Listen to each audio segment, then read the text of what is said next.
What's up, guys? Welcome to Good Bad Wrestling. This is a show where we dig up cringeworthy wrestling from the past and then bury it again. I am your host, John. And I'm Jack Brinks, sometimes. And sometimes Sean.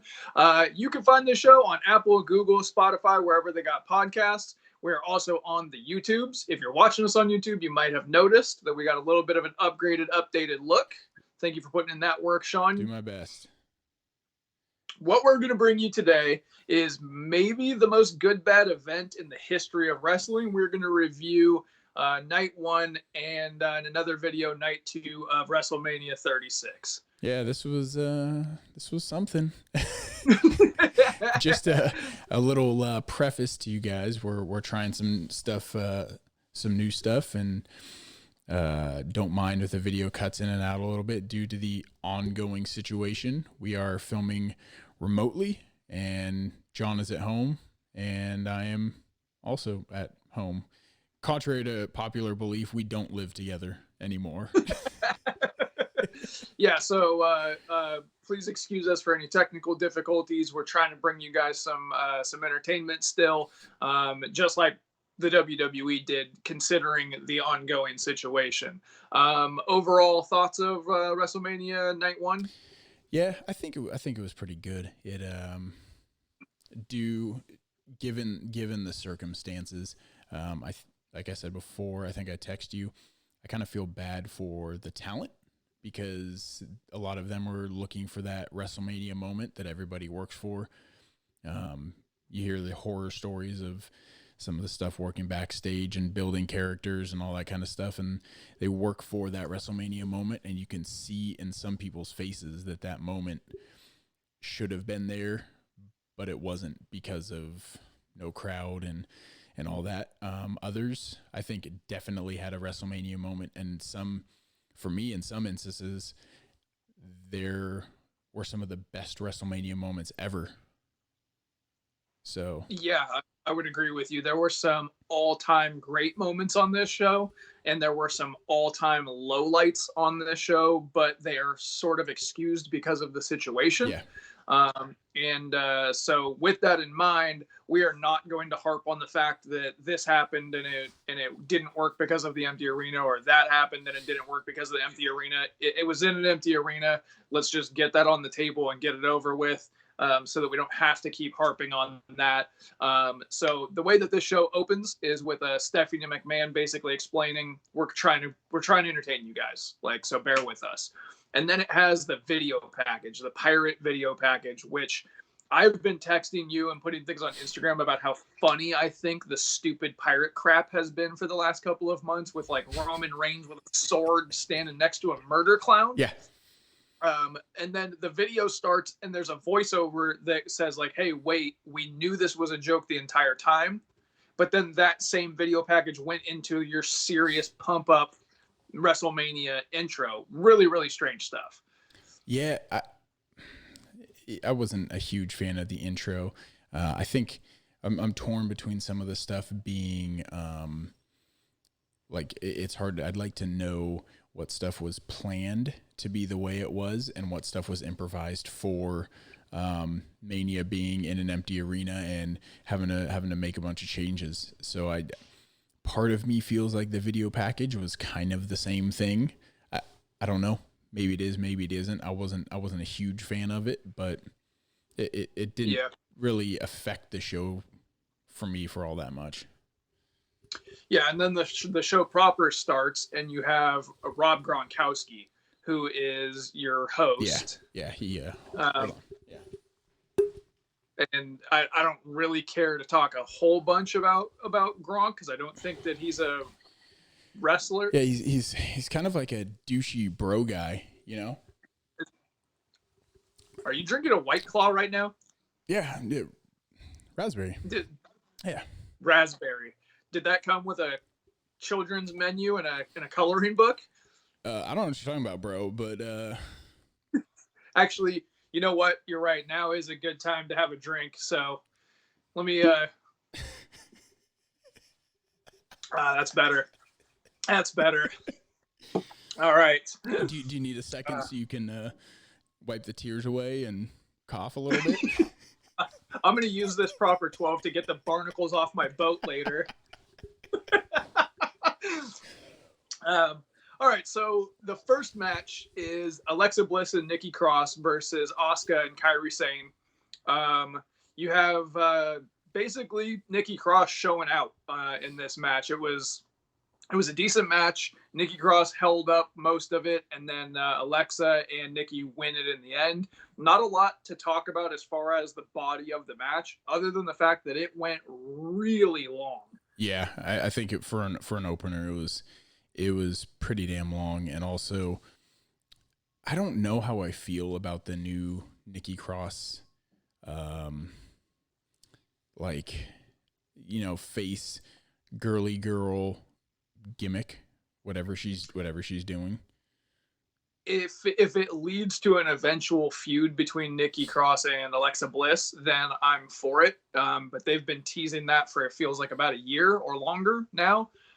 This match, I think Alexa Bliss is maybe one of the people you were talking about where you could see I don't want to say she had a bad attitude, but you could see it in her face that she was less than enthused to be there. Yeah, hers was the prime example of, like, you look at her face after winning the titles and winning the tag belts. Asuka and Kyrie Sane have had the belts for 6 months, and they beat. I fucking love Asuka. Yeah, and didn't they beat Alexa Bliss for the belts? Yeah. So and Nikki Cross. Yeah, so this was like their comeback, and you could just see it in her face that she was kind of, not that she didn't appreciate it, but that her WrestleMania moment was, I guess like a fleeting moment. Yeah. Next up was Baron Corbin versus Elias. Which one? Baron Corbin and Elias. I don't care. Elias won via roll up. He got the tights and he won, and we are moving right along. Yeah.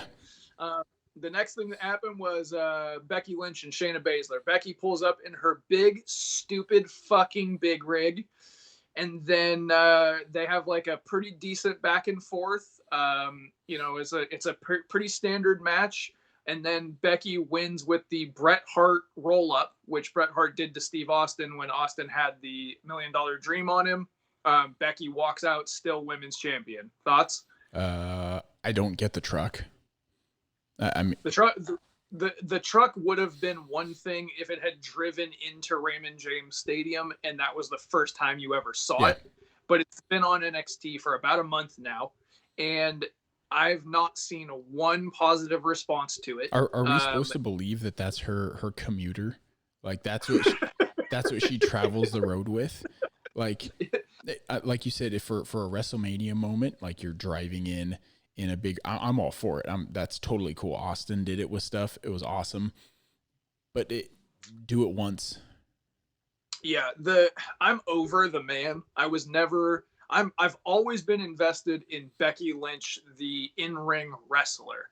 I have never been invested in the man, the character. I've never understood why it was so popular, and I think that now that popularity has basically washed back out, and I think that people wanted Shayna Baszler to win so that they could root against her being the champion later on, and I don't understand this booking decision at all. I've been a huge fan vocally of Becky Lynch all the way back when she was Rebecca Knox. I don't know, what is that? I remember her 12 years ago, longer than that, and was a huge fan of her then, huge fan of her now. Like you said, the man thing, pretty done with it. It worked at the time, and I think it's pretty worn out. She's been doing like this Conor McGregor style, big glasses and fur coat and over the top arrogance for the last couple month or so. If they were leading towards like a Rocky III buying into your own hype and then meeting somebody too hard for you to handle storyline, I would have been invested in that. Mm-hmm. But clearly that's not where it was headed. So the whole thing just doesn't matter, and it makes Shayna Baszler look like a dumbass. Also, she can no longer use her finishing move after this roll-up, because now everyone should be able to go into a roll-up to get her to let it go. Yeah, it's... They crushed her finisher. They killed her finish. There was a few things in this match that... like you always, we talk about those things, haven't much on here, but when people try too hard, and there was some spots like when she goes for the, what does she call it, the disarm her? Yeah. When she does it with Shayna standing against the ropes, sure, she's straddling the top rope doing it. Are you supposed to make me believe that she has better leverage when when she's basically sitting on the arm? Like, it's not realistic. Yeah, I wouldn't say that match overall was much of a win. So that's too bad for both of them, because that should be like main event caliber match right there if it's booked correctly, because the talent is there. Yeah, and I think part of that could be because of the having to adjust things, and everyone, if people don't know, wrestling is it's hard to work with nobody. Yeah, if you're trying to feed off of a crowd and there's no crowd, that makes things challenging. Yeah. So like we said up front, a lot of the downsides can be attributed to the fact that there's no crowd, or the fact that these are not the circumstances that they originally had intended. The next match was Daniel Bryan versus Sami Zayn for the Intercontinental Championship. Daniel Bryan with Drew Gulak in his corner, and Sami Zayn with Shinsuke Nakamura and Cesaro in his corner. I was really, really looking forward to this match coming into it, because I thought, okay, here's two of the best wrestlers on the planet, and they're about to have a fantastic wrestling match. Yeah. About 2 minutes into the match, when Sami Zayn was doing a lot of begging off, and it was shenanigans with Drew Gulak taking out the other two guys, I realized, okay, this is not that. This isn't an attempt at a 5-star. This is shenanigans. And it was, get rid of those two guys. Then they come back, and then Sami Zayn wins via shenanigans and retains the title. This is one of the low points of the whole event to me. Yeah. And they really didn't even bother to put it in the recap on night 2. Yeah, it was one of those that on paper, and should have been great. It should have been one of the best matches of the entire weekend, and we both know that those two have more than enough ability to do that, and that's the stage to do it. But it's just bullshit. Like, yeah, I don't want. I mean, I guess they're pushing a story, but and we might look at it differently, and we mainly watch it for the wrestling, but. Yeah. I want, in a perfect world, I want great story beats that are met with great wrestling matches. The Elite and Kenny Omega and Hangman Page is basically what I'm talking about. And they had an opportunity to do that here, and they didn't do it. So it wasn't like a tragedy, but it was a missed opportunity. That pretty much sums up the stuff that I didn't like about night 1. And from this point forward, this show was actually pretty fucking great. Yeah. So the next match was Kofi Kingston versus John Morrison versus Jimmy Uso for the tag team championships, which I went into pretty skeptical about. Yeah. I thought it was pretty dumb to have a 3-way singles match for the tag titles. This match was fire, though. Yeah. So many good ladder spots. You had Kofi Kingston doing a springboard Hurricane Rana off the ladder to Morrison. Kofi did his little double foot stomp from the ladder to I forget who. Jimmy Uso went off the ladder flat out onto the floor. That's a really... I had to, that was one of those, oh shit, and turn away moments. That's a tough way to make a living right there. And then the match finally concluded with, they took the coat hanger off.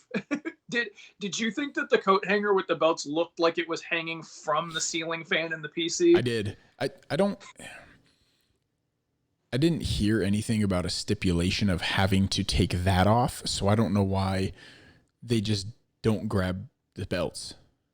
Yeah, I don't know, but so Morrison gets a hold of all three of them are at the top of the ladder. They're all holding on to the belts and the coat hanger, and Kofi and Uso hit Morrison, and he falls off. And as he's falling, he rips both belts off and lands back first on a ladder bridge. That was the one spot in this whole show that was inside the PC where I thought the crowd was sorely missed, because you would have heard a gasp. Yeah. From the entire crowd if that was in front of a 70,000 fan crowd. Yeah. I personally, I think given the entire situation and your WrestleMania moments aren't really going to be fully recognized as WrestleMania moments, secretly what I was kind of hoping for, because it was a triple threat, like a singles triple threat for the tag titles, was there would be some kind of angle leading to, say, SummerSlam, where maybe Uso has the hanger, and then the other two, Kofi and Morrison, each fall off, both grabbing a belt, and each of them has a belt. So who's the that would have been clever. Who's the winner then? Yeah, they could have set up another ladder match by doing. Yeah, that would have been good. The match I thought was really, really good. Really good. I thought the finish was pretty clever. Those three guys definitely went into this with a good attitude, and they tried to create their WrestleMania moment, and they tried to work as though millions of people were watching, because they were. I give a lot of credit to those three guys for putting on a great ladder match, because those are hard bumps to take with no eyes physically on you in the moment. Yeah, for sure. The next match was Kevin Owens versus Seth Rollins. Excuse me. This was a match that I went into not having a single fuck to give about the buildup, but I thought that these two guys and how great they are as characters and in ring could put on a good match and would handle this professionally, and they did. There was a lot of really, really just stiff, brutal stuff in here. You had a lot of edge of the ring spots. There was a Falcon Arrow on the edge of the ring. There was a part where Seth Rollins dove out and did a tope suicida to Kevin Owens, his pretty patented dive out, but the camera was right behind Kevin Owens, so it was like he was doing it to you. Yeah. I thought that was pretty great. Seth Rollins kicked out of a pop-up powerbomb and decided, you know what, fuck this, I want out of this match. He rolls outside and he hits Kevin Owens with the ring bell right in the face, which doesn't happen in WWE a whole lot. And then you had a disqualification. In this moment, the way that the show had been going, I was fucking livid that this match ended in disqualification. Where were you at? Yeah, I don't really know how I feel about the finish of the match. I had high expectations going into, again, it's the same as like the Sami Zayn and Daniel Bryan match. Like, it has those two have the capabilities of having a 5-star match. And it's WrestleMania. And so ending it with like a gimmick finish is kind of poor. Well, did you keep watching? Or did you fast forward? Because that wasn't the end of the match. Oh, I fast forwarded. Oh, you missed out. So Kevin Owens grabs the microphone and he tells Seth Rollins, you know, he's just had his bell rung, and he's telling Seth Rollins that's not how this is going to end.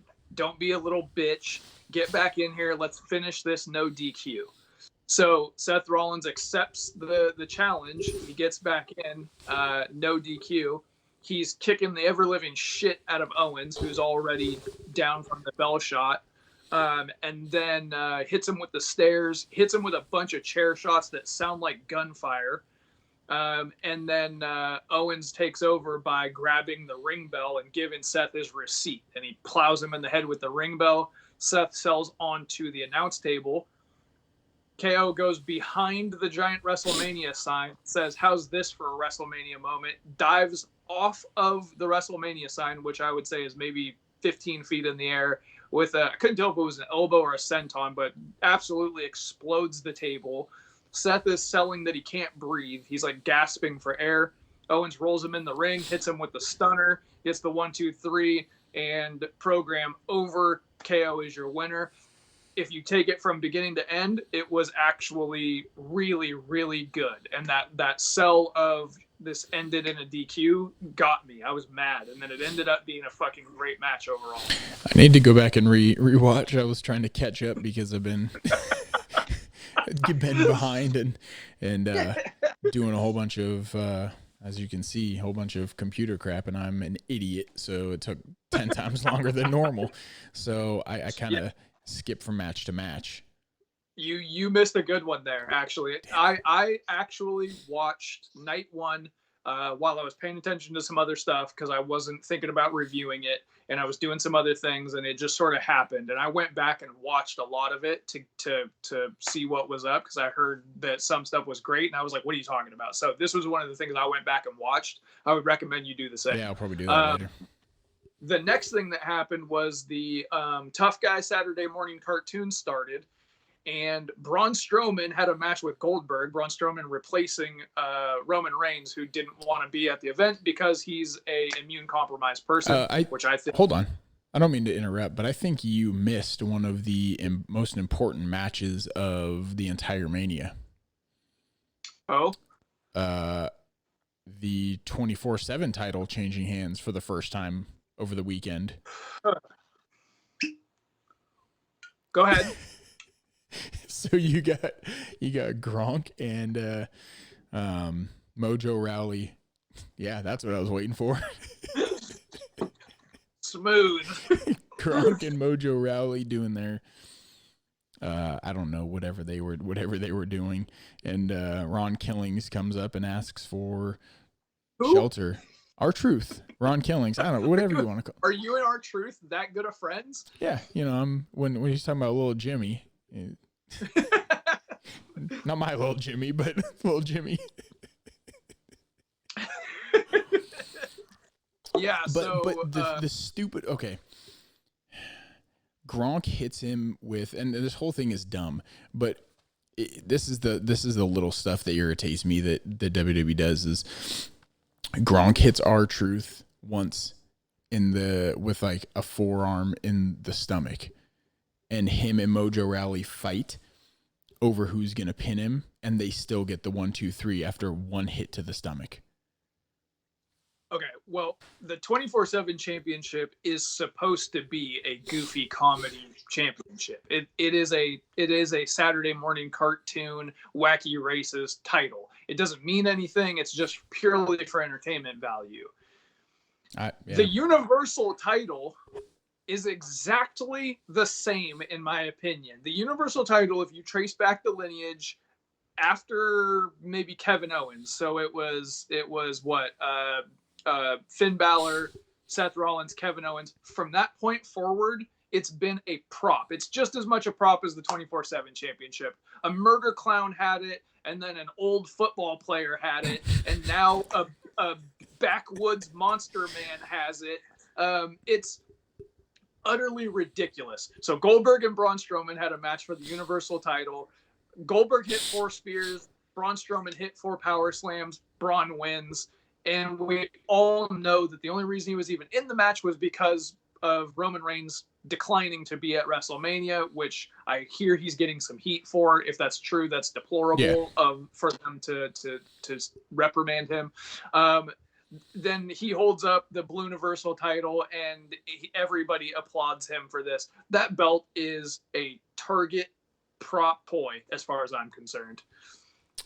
Yeah, But this was hilarious. It was entertaining. It was just a bomb fest. And if they make this belt for people who are purely sports entertainers and not wrestlers, and then they make the World Heavyweight Championship for the best in the business overall, then I'm okay with that, as long as they admit it.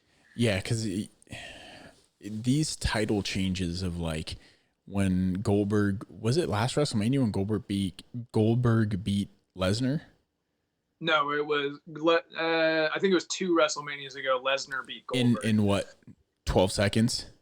No, they had maybe a 2 or 4 minute like bomb fest, but it just shits on the title. There's no. I get it would if it was the heavyweight title. The Universal title has no lineage. It has no prestige. So let's just crank it up. I say make Braun Strowman the 2-year-long Universal Champion and make him fight Godzilla and Ultraman and fucking bring back Haystacks Calhoun. Let's get some Earthquake. Everybody, like, let's make it the good bad title. Let's cheer for Braun Strowman and his good bad Universal Championship and make it the dumbest shit imaginable because it's funny to me. So we're just gonna do a weekly segment on the good bad Universal title. Yes, I'm going to go to Target as soon as I'm allowed to go outside, and I'm going to buy a Blue Universal title, and we're going to hand it out to whatever the most good bad shit currently going is. I mean, we still have a US title. I don't. That's true. That is true. I mean, I have a US title. So that happened. The main event of WrestleMania Night 1 is AJ Styles versus The Undertaker in a Boneyard match. I can't wait to talk about this. What you broke up. Did you say it in a boner yard match? I had a boner yard the entire time. What did you think going into it that a Boneyard match would be? I thought it was more of like a graveyard. Like I didn't think it would be at a so first of all, I didn't think it would be what it was. I thought it was a movie. An amazing combination of street fight and buried alive match, but it was on the set of True Detective and it was everything that I live for. So I'll break it down real quick. Hearst comes pulling in. You get the Undertaker's dong. Hearst comes pulling in. You get his what? And his dong. And then the Druids come out. They open up, pull out the casket. Who's in the casket? It's AJ. He's playing mind games. And he's like yucking it up to no one, which was great. And then he hears off in the distance a motorcycle. American Badass Undertaker comes rolling up listening to Metallica, which I fucking popped for. I love that album. I love that song. I love Metallica. Taker gets off the bike and he just immediately starts talking shit to AJ Styles, and then they throw down. They start destroying the Hearst, and Taker puts his hand through the window. He puts AJ through the windshield. He's slamming him on the roof. He's calling him Alan while he's doing it. AJ throws dirt in Taker's eyes. He takes over for a minute and hits him with the low blow. Can't get him in the grave, though. And just as things are looking kind of dire for AJ, he's in the grave. Gallows and Anderson show up, and they brought like 9 druids with them.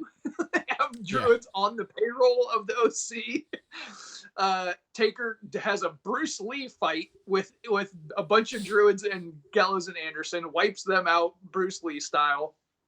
AJ takes a literal tombstone, bashes it over Taker's head.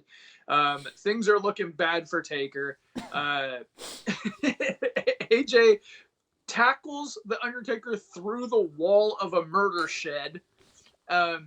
Taker's just gasping for air. He's looking like an old man who can't fight, and AJ is telling him so. Defiant as ever, Taker gives him the double birds, and then